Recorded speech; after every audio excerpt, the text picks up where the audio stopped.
Have you ever felt like success isn't enough, no matter how hard you chase it? In the heart of a bustling city lived a man named Arthur. He wasn't just any man. He was a titan of industry, a builder of empires. His days were a whirlwind of meetings, deadlines, and stock tickers, each second meticulously planned to maximize profit.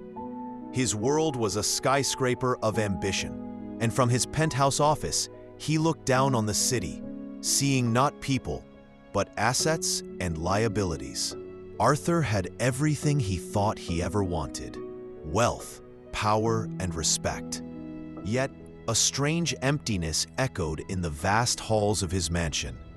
He felt like a finely crafted clock, perfect on the outside, but with no one to appreciate its chime.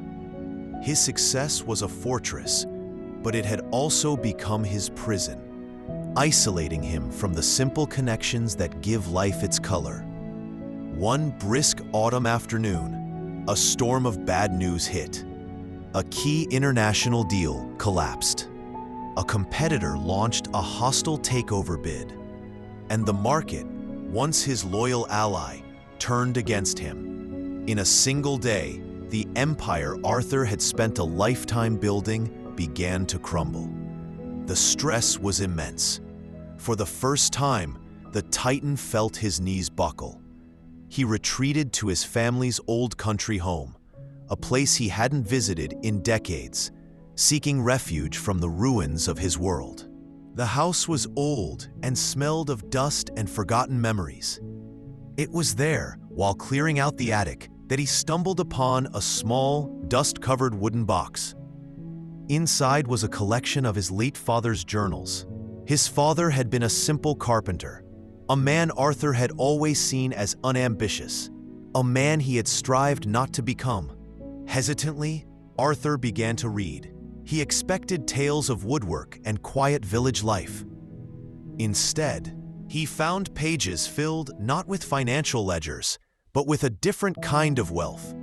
His father wrote about the joy of a perfectly joined piece of wood, the warmth of the morning sun on his face, the sound of his son's laughter echoing in the workshop, and the taste of his wife's freshly baked bread.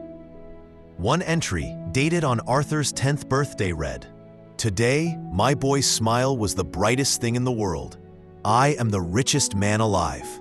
Tears welled up in Arthur's eyes.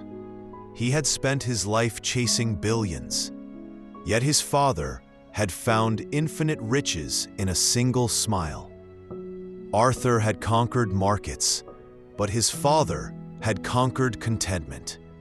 The pages were a testament to a life lived in mindfulness, a life where every small moment was a treasure. He walked out into the overgrown garden. The cool evening air was a stark contrast to his climate-controlled office. For the first time in years, he truly noticed the world around him.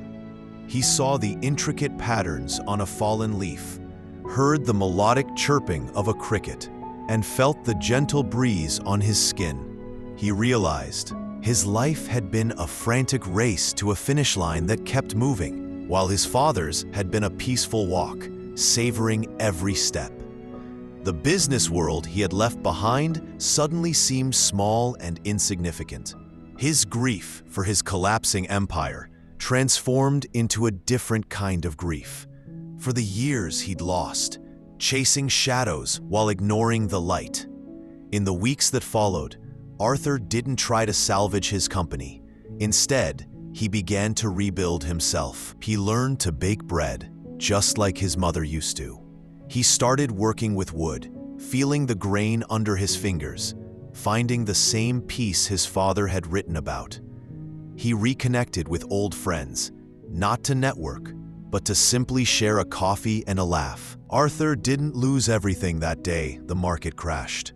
In fact, he gained what truly matters. He learned that gratitude isn't about being thankful for what you have, but about finding the value in what you have, no matter how small. Mindfulness isn't a complex technique. It's simply paying attention to the life that's happening right in front of you. His father's journal was his greatest inheritance, a map not to treasure, but to a treasured life. Arthur found that his greatest wealth wasn't in his bank account, but in his ability to appreciate a sunrise, to savor a conversation, and to feel the quiet joy of being present. He also realized the value of family, the joy it brings, and the fulfillment one can get from connecting with his roots. So take a moment today. Look around you. What small treasures are you overlooking in your own life? The journey to true wealth begins not with a grand ambition, but with a single mindful breath. Thank you for joining us on Life and Tales. If this story resonated with you, please give it a thumbs up. Share it with someone who might need to hear it. And let us know your thoughts in the comments below. And of course, don't forget to subscribe for more stories that explore the heart of life. Until next time, be present and be grateful.